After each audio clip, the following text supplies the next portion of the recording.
ঠিক আছে, আজকে তাহলে এই পর্যন্তই। আমাদের দেখা হচ্ছে ইনশাল্লাহ 6 তারিখে। তার মধ্যে আপনারা সবাই ভালো থাকেন, সুস্থ থাকেন, এই দোয়া করি।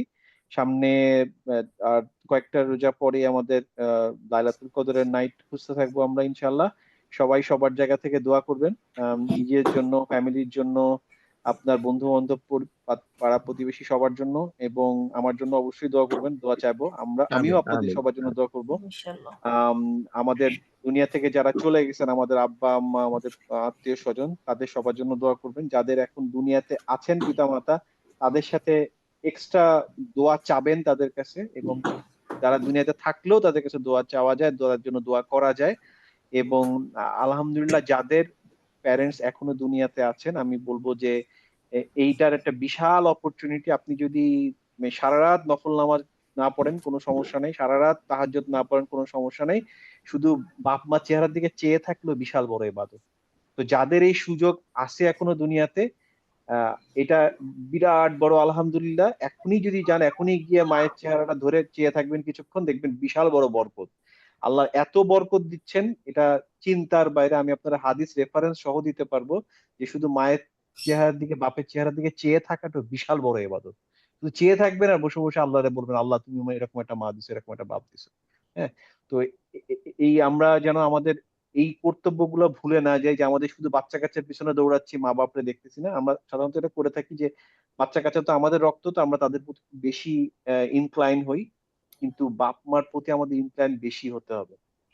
কারণ একটা কথা আমরা সবাই জানি, আমরা এখন যথেষ্ট অনেক বড় হয়ে গেছি, আমরা দুনিয়া সম্পর্কে অনেক কিছু দেখে ফেলছি। আমরা এটা জানি যে আমাদের দুনিয়াতে আমাদের যত যা সমস্যা হোক, যেখানে যাই হোক, স্বামী বলেন, স্ত্রী বলেন, বাচ্চা বলেন, বন্ধু বলেন, পাড়া প্রতিবেশী সবাই চলে যাবে, বাপ মা কখনো হাতটা ছাড়ে না। বাপ মা সারা জীবন হাত ধরে থাকে।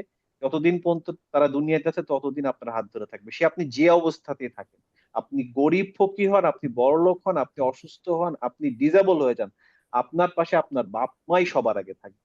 তো এই বাপ মাকে অবশ্যই অবশ্যই অনেক অনেক অনেক বেশি সম্মান করতে হবে, অনেক অনেক বেশি রেসপেক্ট করতে হবে, ভালোবাসতে হবে। আমরা সবাই সবাইকে যেন রিমাইন্ড করি, এবং সবাই যেন এটা করি ইনশাআল্লাহ।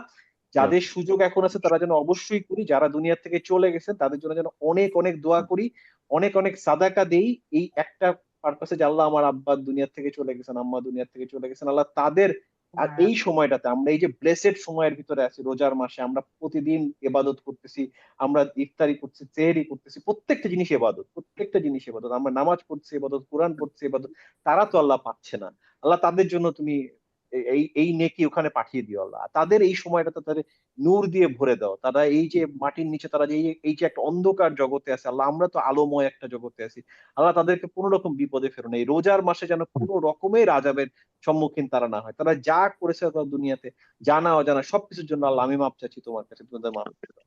আমাদের আমাদের দোয়াতে যেন ওনার ওইখানে গিয়ে নূরের একদম ছেয়ে যায়। আল্লাহ যেন বলে যে ঠিক আছে যাও, আজকে এই একটা মাসের জন্য কোনো কিছু থাকবে না তোমার আব্বা আম্মার। এই দোয়া করতে থাকেন। এই যখনই আপনি আপনার আব্বা আম্মার জন্য দোয়া করবেন, আপনি আপনার ফ্যামিলির জন্য দোয়া করবেন, আপনার পাশাপাশি ফেরেশতারা আপনার জন্য আল্লাহ কাছে দোয়া করবেন যে আল্লাহ, আপনার এই বান্দা তার পরিবারের জন্য দোয়া করছে, তার বাচ্চার জন্য দোয়া করছে, তার বাপ মার জন্য দোয়া করছে, আল্লাহ তুমি তাকে ভালো করো। তো আপনার জন্য আপনি নিজে দোয়া না করলেও ফেরেশতারা আপনার পাশে বসে আপনার জন্য দোয়া করবে। তো দোয়া আমরা করে যাই। আমরা যতটুকু কোরআন পারি ততটুকু কোরআন পড়ি, যে যতটুকু পারেন আস্তাগফিরুল্লাহ পড়েন, আস্তাগফিরুল্লাহ বিভিন্ন দোয়া আছে সেগুলো পড়েন, মনে প্রাণে আল্লাহর কাছে বলেন। আমরা প্রতি মোমেন্টে ভুল করি, প্রতি মোমেন্টে ভুল করি, আমাদের ভুলের কোনো সীমা নাই। আমাদের মানে প্রত্যেক মোমেন্টে ভুল হয়। আমি আপনার সাথে কথা বলছি এখন, দুইটা ভুল হচ্ছে। অতএব আমাদেরকে ভুল স্বীকার করে মাপ চেতে হবে, আল্লাহর কাছে বারবার মাপ চেতে হবে। আমরা যদি আল্লাহর কাছে মাপ চেতে না পারি, তাহলে তোমার মানুষের কাছে মাপ চাবো। আমাদের মানুষের কাছে মাপ চেতে হবে। আমরা জানি যে আমরা কার সাথে খারাপ ব্যবহার করছি, আমি জানি যে এই লোকটা আমার উপর বিরক্ত হচ্ছে আমার ব্যবহারে, আমার কাজে।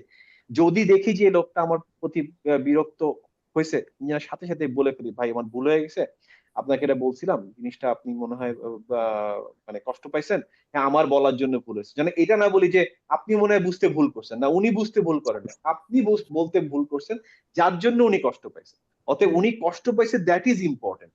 নট দ্যাট যে আপনি বলতে চান না, আমার মনের ভিতরে ইন্টেনশন এটা ছিল না, আমি আপনাকে কষ্ট দিতে চাই নাই।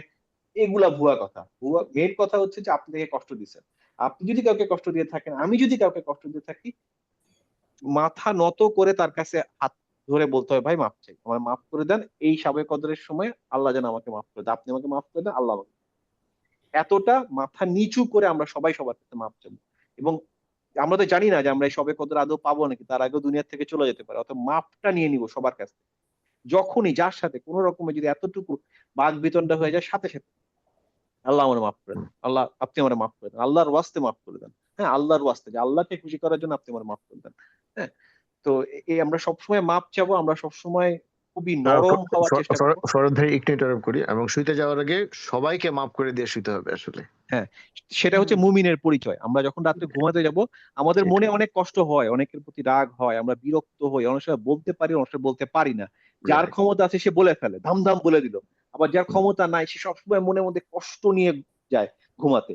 আর একজন মুমিনের কাজ হচ্ছে, সব যখন ঘুমাতে যাবে তখন সে সবাইকে মাফ করে দিয়ে সুকুনে ঘুমিয়ে পড়বে, যে হ্যাঁ আমি দুনিয়ার সবাইকে মাফ করে দিচ্ছি, আমার সাথে যে যত খারাপ ব্যবহার করছে, আমার মনের মধ্যে কষ্ট হচ্ছে, আমি বললাম আল্লাহ আমি সবাই মাফ করে দিচ্ছি, আল্লাহ তুমিও আমাকে মাফ করে দিও, আমি ঘুমিয়ে পড়লাম। আমরা পারি না হ্যাঁ, সহজে।